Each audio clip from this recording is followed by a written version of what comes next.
Would you open your Bibles, please, to Ruth chapter 1, verse 15. And I want to start this morning with a question that I think will be answered by the end of today's text. We'll see. Here's the question. What do you think is more important? Your commitment to God or God's commitment to you? We ended last week by saying that the hope of rescue is always found in the direction of God's gracious visitation. Even if the return in that direction is revealing. The direction of God's visitation, in the case of our story, if you remember, is back towards Israel. God had ended the famine there by sending the rain so that the crops are growing again and food has come. So that's great news. Naomi had first set off from Israel with a husband and 2 sons. Now she sets off for Israel with nothing but her foreign daughters-in-law in tow, more than 10 years after leaving. She's heading in the direction of God's gracious visitation, but the return is very revealing. And we said it's revealing because they're at a crossroads, at a possible point of no return. Right there on the border between Moab and Israel, Naomi's disillusioned faith begins to show. Have you had times in your life, maybe even this week, where your disillusioned faith begins to show? It happens to all of us. Even as she does her best job, even as Naomi does her best to do the right thing for these girls that she loves, these young ladies who are her daughters-in-law, even as she tries to do the best thing for them, a deeply damaged trust in God's loyal love begins to bleed through in her words and in her actions. Halfway home, she tries to take their rescue into her own hands. She seems to have second thoughts about showing up with them back in Bethlehem, and so she tries to send them back to Moab instead, to send them back toward a hope that suddenly seems more probable to her than any hope to be found where she's headed.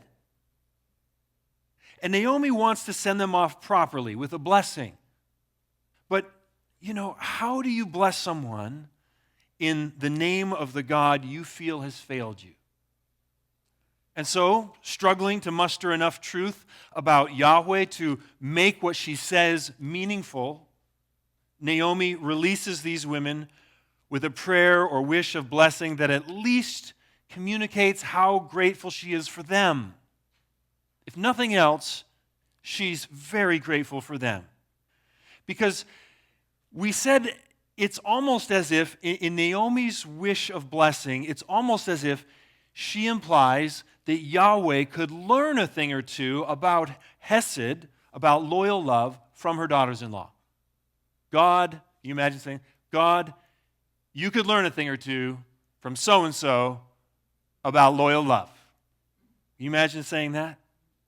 And so even though she's speaking to them, when she makes this wish, we said it's like she's also speaking to God in a way. And what she seems to say to him is this: me and my dead have experienced more loyal love from these women than we have ever experienced from you, God. And so, please, deal with my daughters-in-law in that way, in accordance with their hesed towards me, but not in accordance with your hesed towards me. Let me ask you another question. If that's what Naomi really thinks, that Yahweh hasn't treated her with loyal love, what has she missed? What has she missed? The answer is she's missed part of the doctrine of providence. Because remember, the doctrine of providence isn't just that God is continually involved with all created things in such a way that he keeps them existing and maintaining the properties with which he created them, even though that's certainly true, that's part of it. Right? God is still holding the world together around Naomi the way he had held the world together the day before. Even the molecules of Naomi's body are being held together by God, even in this moment. And remember, the doctrine of providence isn't just that God is continually involved with all created things in such a way that he directs them to fulfill his purposes. That's true too, and Naomi believes it. That part she believes. Remember, she admitted last week that the hand of the Lord has been involved in all the hardships she's faced. So she knows he's involved in directing his plans. She admits God is involved. The problem is, what's the problem? The problem is she believes that involvement has been against her. That God is out to get her, that he's attacked her like an enemy. And so here's the part of God's providence Naomi has missed. The doctrine of providence also includes this key truth, that God is continually involved with all created things in such a way that he cooperates with created things in every action, directing their distinctive properties to cause them to act as they do. What does that mean? Why is that relevant here? Well, let me ask you, are Orpah and Ruth created things? Yes, they are. And so what that means is that even the hesed, even the loyal love which Naomi praises Orpah and Ruth for showing towards her, even that, God has been involved in bringing about. Hasn't he? It means God is the one who has orchestrated that love that has been shown to her through her daughters-in-law. It means that even as Naomi is in the very act of questioning and undercutting God's character, he is showing her his loyal love through Orpah and Ruth. And that's the theme or the big idea of our text today, that God can show his loyal love through others. And Naomi's missed it. She has missed that every good and perfect gift is from above, as James puts it, coming down from the Father of lights, with whom there is no variation or shadow due to change. God can show his loyal love through others, and Naomi has missed it. How often do we miss it? I think whenever we, as God's people, start to hear ourselves saying the sorts of things Naomi has said at the end of last week's message, things like, God is against me. I know somebody has said that. God is against me. When we start hearing ourselves saying that or thinking along those lines, I think it should be a warning to us to check our mirrors again. To look over our shoulder, because it means we've once again missed God's loyal love sitting there in a blind spot, just like Naomi has. That loyal love of his, which has been shown to us again and again and again in family members, or through friends, or in a teacher, or a coach. God can show his loyal love through others. And so we've seen what this return has begun to reveal about Naomi, but it's also going to reveal some things about Orpah and Ruth too. Ultimately, it will also reveal things about God. There at the crossroads by the Dead Sea, one daughter-in-law kisses Naomi goodbye and turns back to Moab, but the other one doesn't. Instead, she clings to Naomi. And Orpah kissed her mother-in-law, verse 14 says, but Ruth clung to her. Now, I said last week that the word for clung there, it doesn't mean that Ruth grabbed hold of Naomi physically. It means that Ruth grabbed hold of Naomi committedly. It means Ruth made a commitment to Naomi then and there. Unlike Orpah, Ruth's intention isn't to head back home to Moab, but to keep heading forward with Naomi in the direction of God's gracious visitation. Because it's not just Naomi, no matter how grudgingly, who's looking for rescue from Israel's God. Ruth is looking for it too.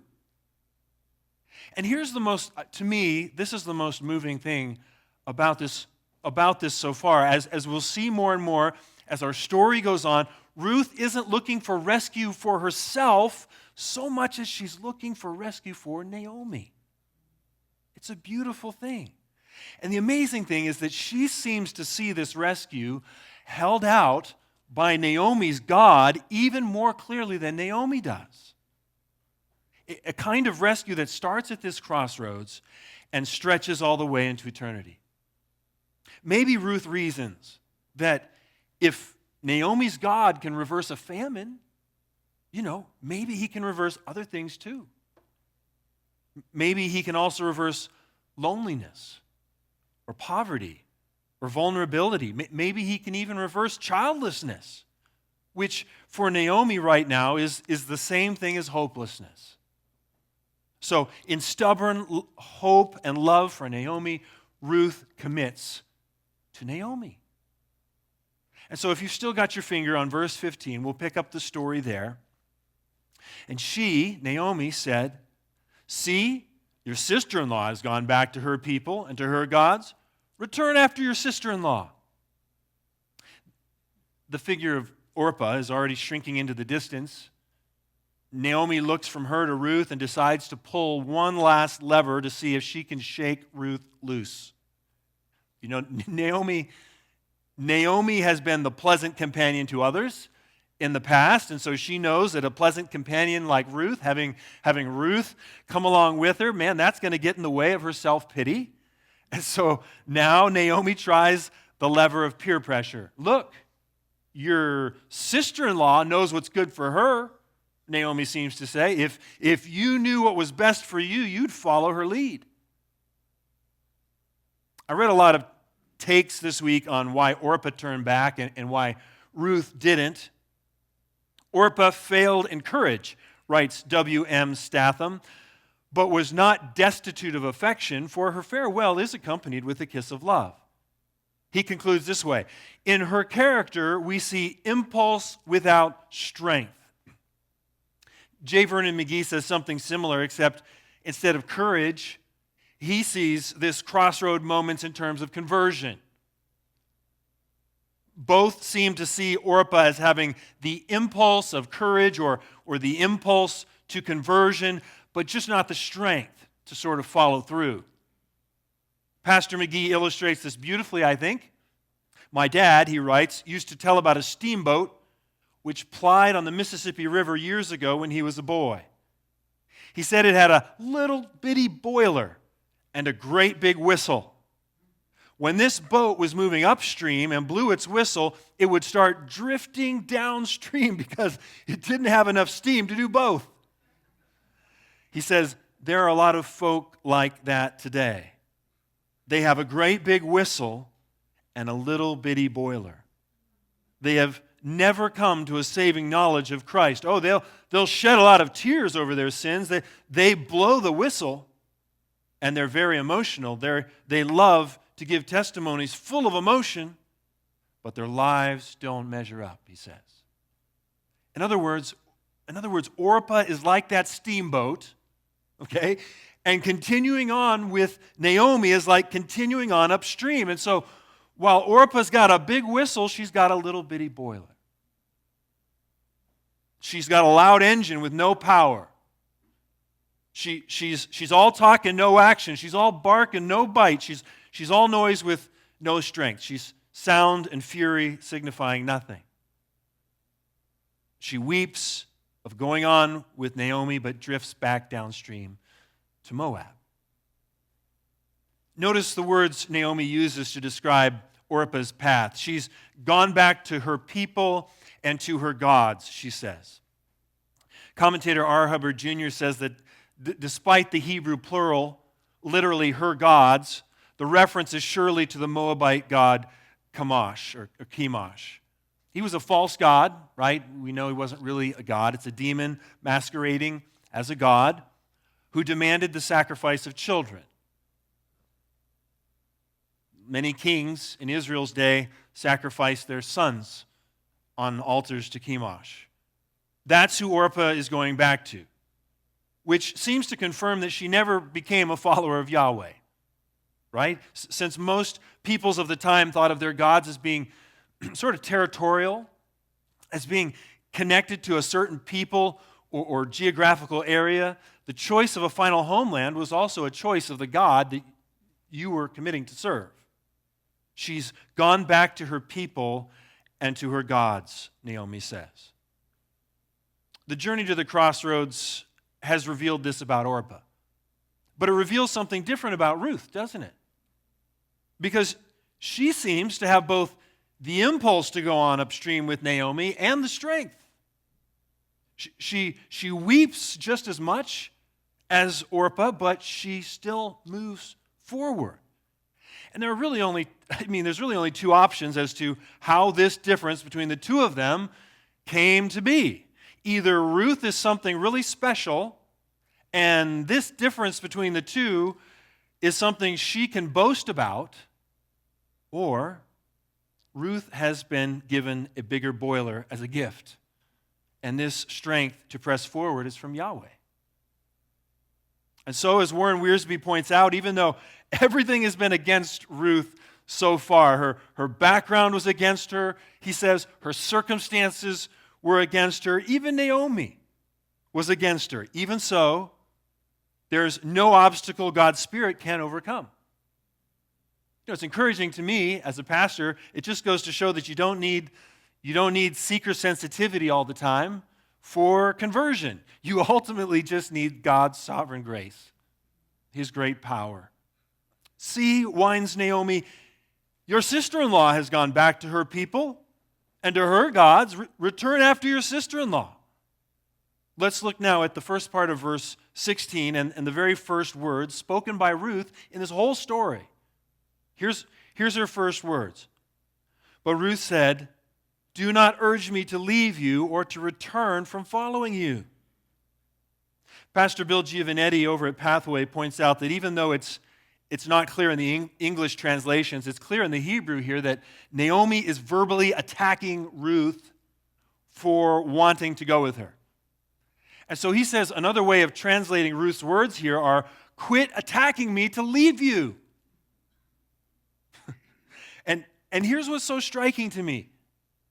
It's almost as if Yahweh himself is responding to Naomi through Ruth.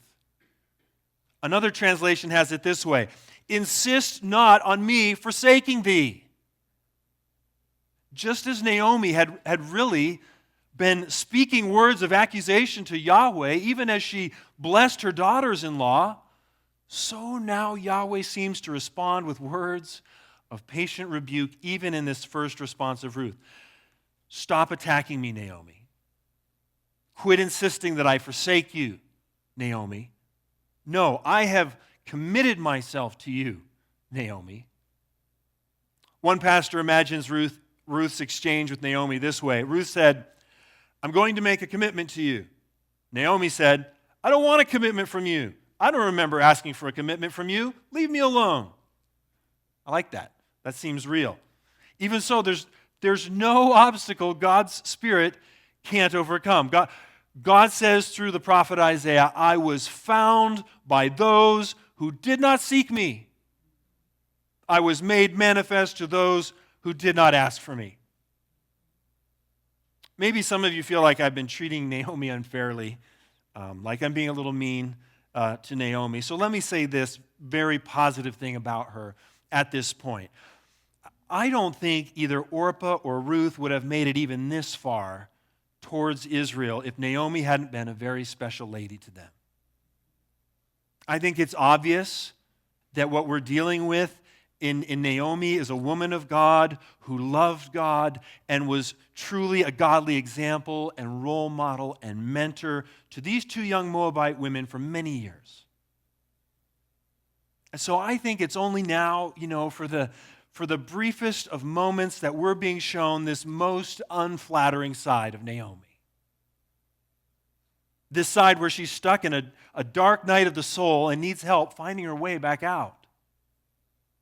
Because before this, who has been the one to encourage these girls each year for 10 long years when no babies were born to them? Who's been encouraging them?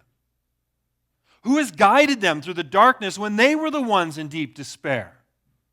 Who has urged them to keep trusting in Yahweh when all seemed lost? Who has nurtured their hope with tales of the 3 out of 4 matriarchs, with stories of miraculous children given to Sarah and to Rebekah and to Rachel? Who has been their chief cheerleader and comforter at the deaths of their husbands, knowing how it feels? It's been Naomi. And so, yes, it's God who graciously has given Ruth this strength to follow him by following Naomi, but God has certainly used Naomi as his means of delivering that strength to her. Ruth had never been in synagogue or temple, writes W.M. Statham. She had listened to no rabbi and had never sat at the feet of the doctors. But as the earliest piety is mother's love, so the character of a true mother is a stem around which the tendrils of the young heart climb to the mother's God. None of us lives to himself, he writes. And so, from the flower of piety, the seed drops into other hearts and brings forth fruit after many days. So here now is Ruth, that other heart.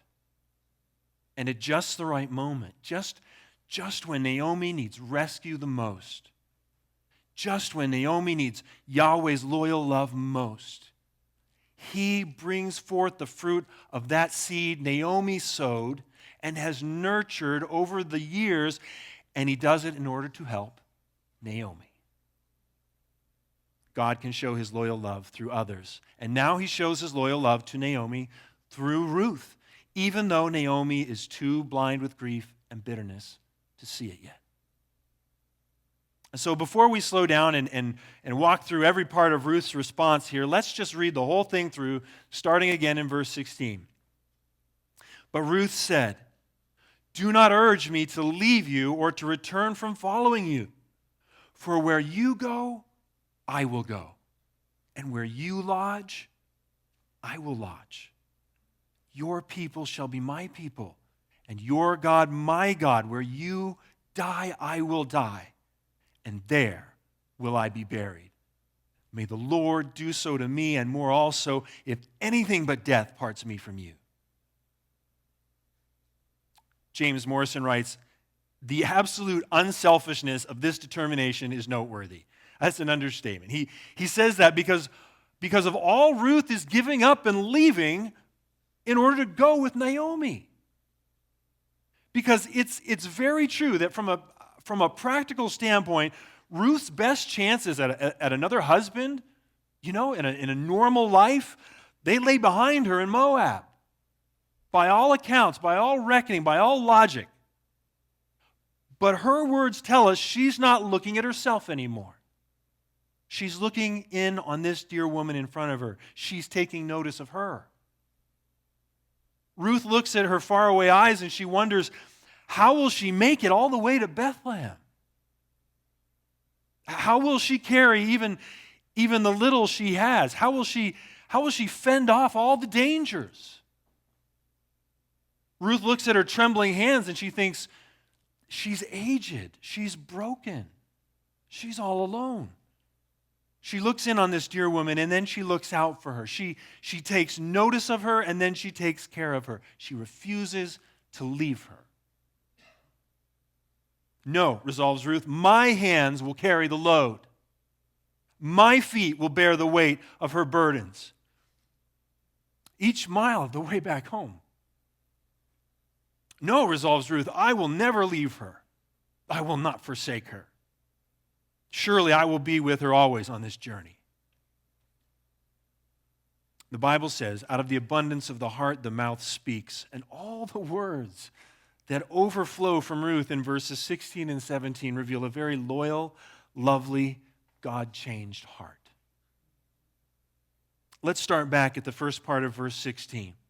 But Ruth said, "Do not urge me to leave you or to return from following you, for where you go, I will go." Here we see the first of four qualities of loyal love. Loyal love commits to stay with you. I've told this story before, but Esther and I first met during our sophomore year at Simpson University, and I fell for her hard there. I felt like I wanted to marry her from the moment I first saw her in the cafeteria.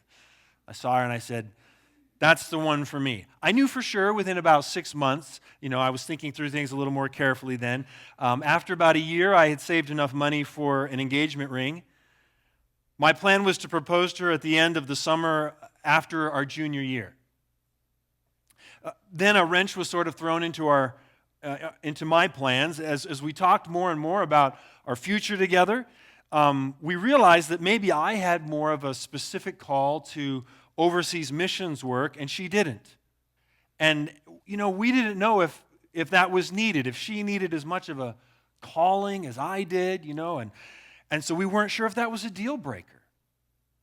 And we really struggled with this. And, it was because the last thing you need to know about Esther, the last thing Esther wanted was to disobey God or be that woman who married me and then kept me from obeying God. She didn't want that. And so we put everything on hold. For about 9 months, we were in limbo. And we really felt like we might have to sacrifice our relationship in order to follow God's will. And it was awful. It was the worst 9 months ever. It was horrible. Well, finally, my parents talked with me because they were tired of seeing me moping around the house. And they advised me to speak with some of my, they were very humble. Like, they didn't say, ask us for advice. They said, why don't you go talk to some of your professors at Simpson that you trust, ask them for advice. So my plan was to present my dilemma to 3 different professors that I trusted and ask them, for their counsel. And I told the Lord, if I heard a theme or the same repeated advice from each of them, I'd take it as His direction in this matter. And I was serious. Well, after all of those interviews, I was able to write down 3 questions that had come up in different sort of recurring ways during my conversations with each professor. And my sense was that even without a specific calling from God for overseas missionary ministry, if Esther was able to answer yes to each of these 3 questions, it didn't really matter at that point what I went on to do for a living for the Lord, either overseas or in America. If she said yes to each of those questions, my sense was, it would be enough for me to then take the next step and propose. And so the next day, I took the money for the ring, just in case, stuffed it in my pocket. I drove an hour to her parents' house to go ask her these 3 questions. I was terrified. I was so nervous. My hands were sweating. Her parents brought me food. It's what they did when I showed up. Here is food. And I was so nervous. They took a picture because they knew something was up. There was 1 bite out of the sandwich. I was all I could do. These were the 3 questions I asked her. Number 1, are you willing to serve God with your life? Number 2, are you willing to trust Him with an uncertain future? And number 3, are you willing to follow me like Ruth followed Naomi? Those were my 3 questions. And as you might have guessed, she answered yes to each one. And so the 4th question was, well, then will you marry me? And thanks be to God, she said yes to that one too. And she's still with me after 25 years. Where you go, I will go, Ruth says. There's a reason that all 3 of those wise professors of mine thought of Ruth when they talked with me about my situation. It's because they knew when Ruth said yes to staying with Naomi, she was ultimately saying yes to God, just like my wife was. And that's something that God loves and something God commends. It should remind us of Abraham, right? Leaving his home and his family, all that was dear and familiar to him in order to say yes to God. It should also remind us of Mary, betrothed to a young man named Joseph. Her whole future lay ahead of her, filled with plans and dreams and goals, but then God sent an angel with a different plan, relayed that to her, and there at that crossroads, she also bowed her head and said yes to God. And that's something God loves and commends. I like the way commentator John Reed sums up Ruth's first words here. He says this, Ruth laced her future to that of Naomi.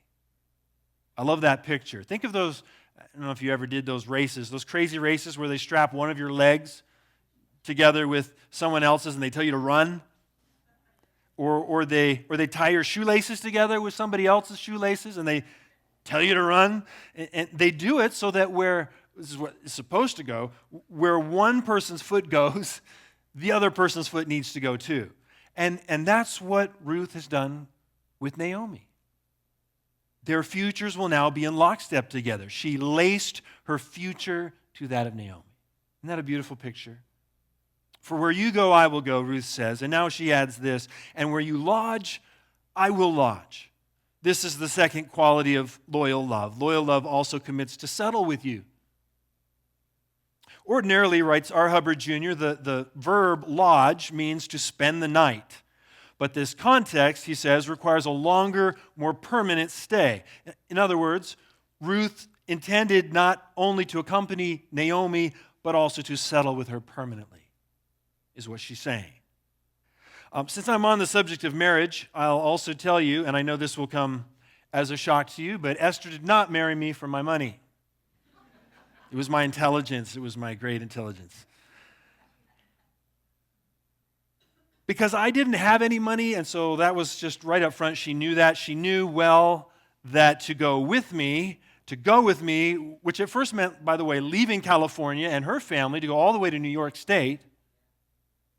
She knew full well that to go with me, it also meant lodging with me in the absolute cheapest place that we could afford together in New York, which turned out to be a 600 square foot apartment about the size of this stage and maybe one of those side rooms. It was kind of rough. The house she left behind was way bigger than that. Then it was way bigger. Back home, her living room wasn't also her dining room where she came from. Back home, her house also came with a lawn.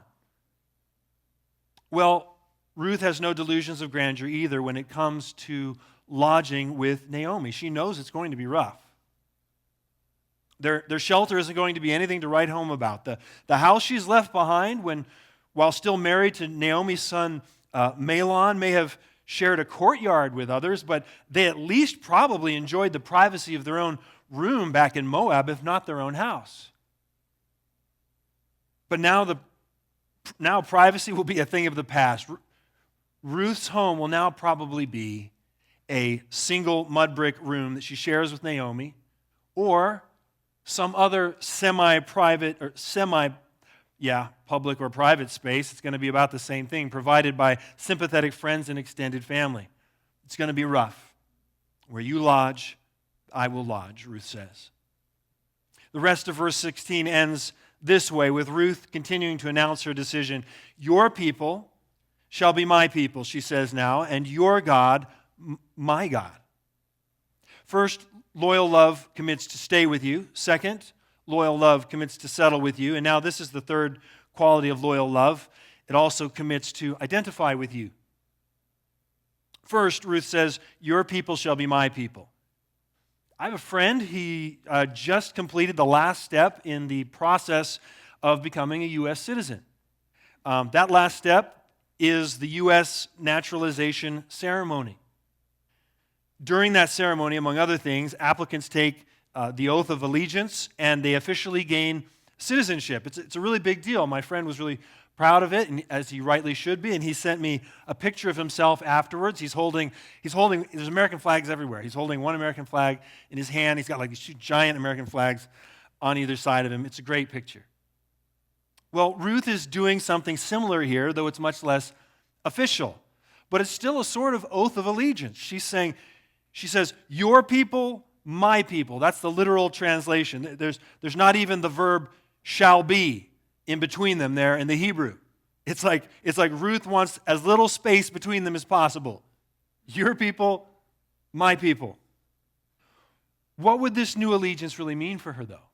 What would this mean? Well, it would mean her primary loyalties have changed in this moment.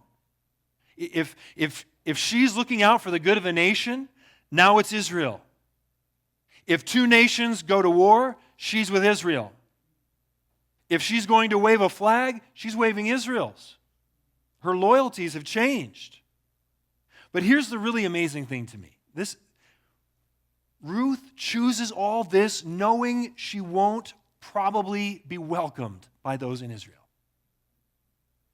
While she makes up her mind to see Naomi's people as her people, Ruth knows they'll see her only as a foreigner. While she prepares her heart to be loyal to Naomi's people, Ruth knows they'll only be suspicious of her as an outsider.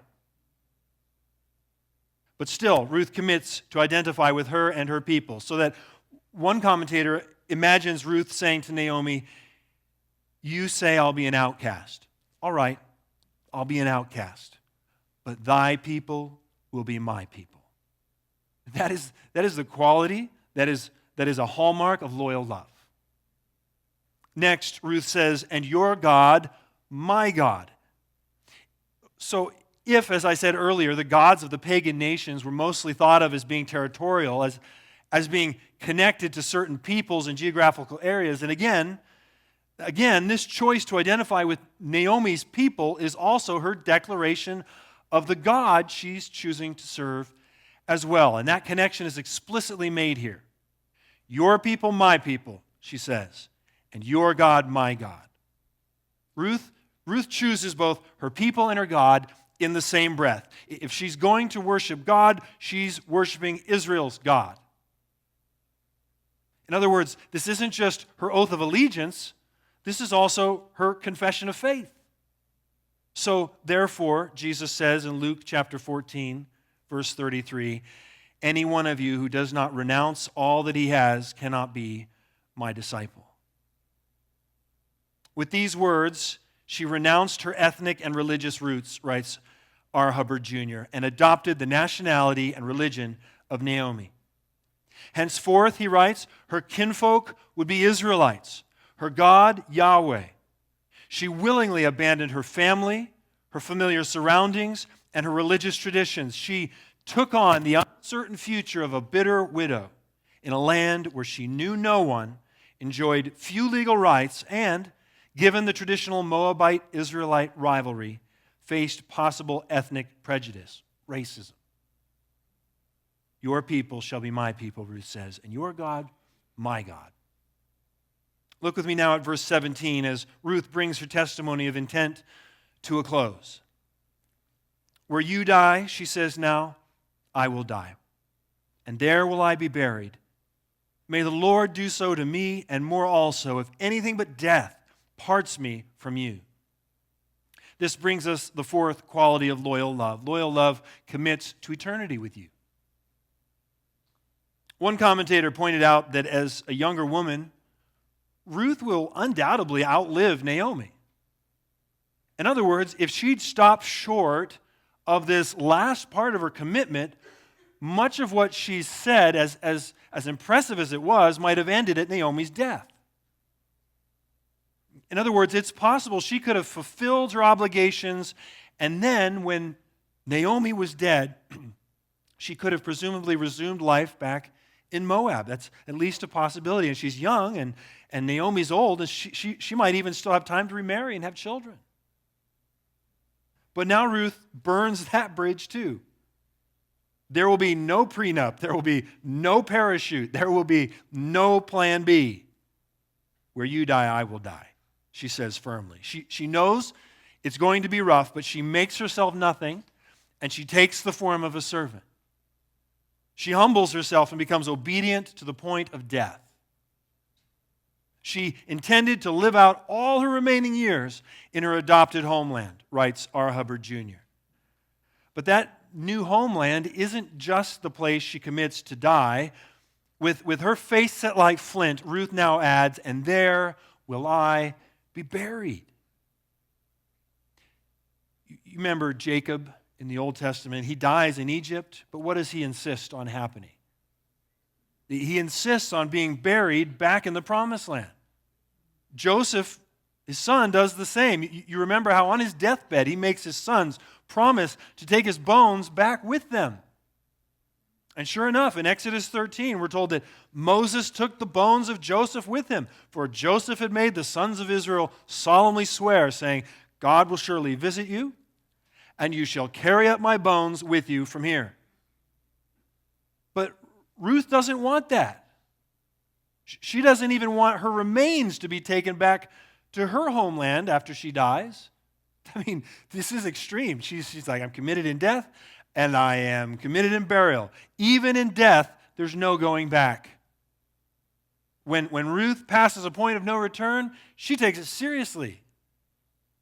Now, there are some who say the reason for the insistence by Abraham and Jacob and Joseph for being buried in the promised land had to do with them believing that where they were buried would be the same location where they would be raised up again one day to live in the kingdom of God. And so, they wouldn't want to be raised up outside the promised land, but inside it. But, we believe life in God is ultimately our promised land. We are raised up in Jesus Christ, and so always, in a sense, we live in that promised land, even now before death. Even in life, we have entered the Sabbath rest of God in Jesus Christ. We rest from our work to be good enough for God because, why? Because Jesus did that for us. And we rest from our fear of sin's punishment that we deserve because Jesus has paid that for us. Our yoke is now easy. Our burden is light. And so even now we rest in peace. And then we rest in peace after death as well, because we know, as Paul says, that to be absent from the body is to be present with and alive in the Lord Jesus. We will be with the Lord. But yes, we understand what the patriarchs mean, and we trust that God had important reasons for them to be buried in the literal promised land. Still, we affirm that we can be buried anywhere in the world, and if we belong to God, He will gather His people, even from the ends of the earth, on the day of His return, to live and to rule with Him in His kingdom. We won't miss out.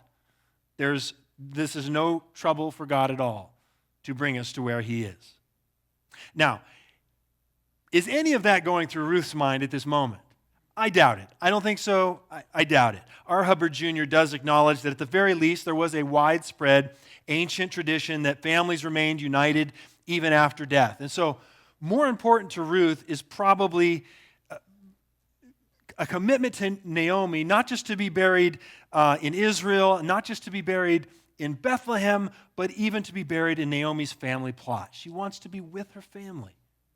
She wants to be that close. Whatever eternity looks like, Ruth knows who she'll spend it with. Even after death, writes Leon Morris, Ruth plans to be with Naomi. Where you die, I will die, and there will I be buried. And now finally, to seal the deal, Ruth swears an oath. It's a pretty solemn oath.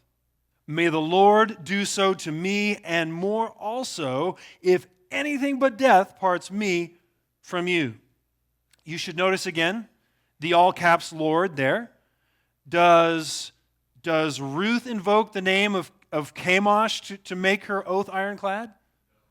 No. She invokes the personal name of Israel's God, Yahweh. In other words, she's already demonstrating her new allegiance, even in the way she talks. If God is your king, it will start to bleed through in the way you speak and the way you act. I read that this oath in this form only shows up elsewhere in the book of Samuel and Kings. What's fascinating about that is that it's used in those other places only by leaders about weighty matters of state. So this oath is usually reserved for kings and leaders about issues of state. And here we have Ruth making this oath. I think that's interesting.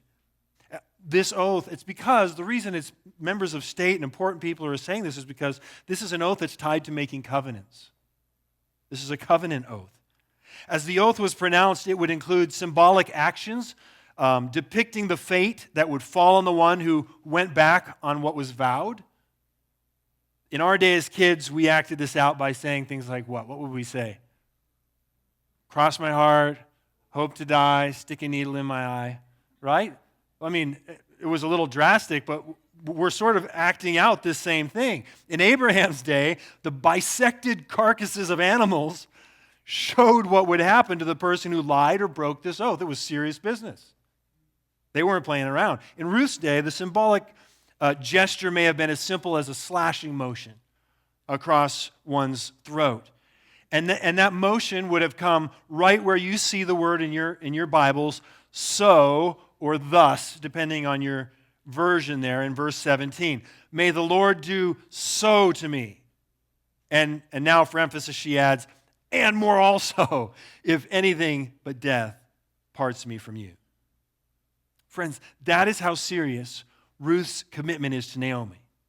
She has even called down divine punishment on herself should she fail to keep her word.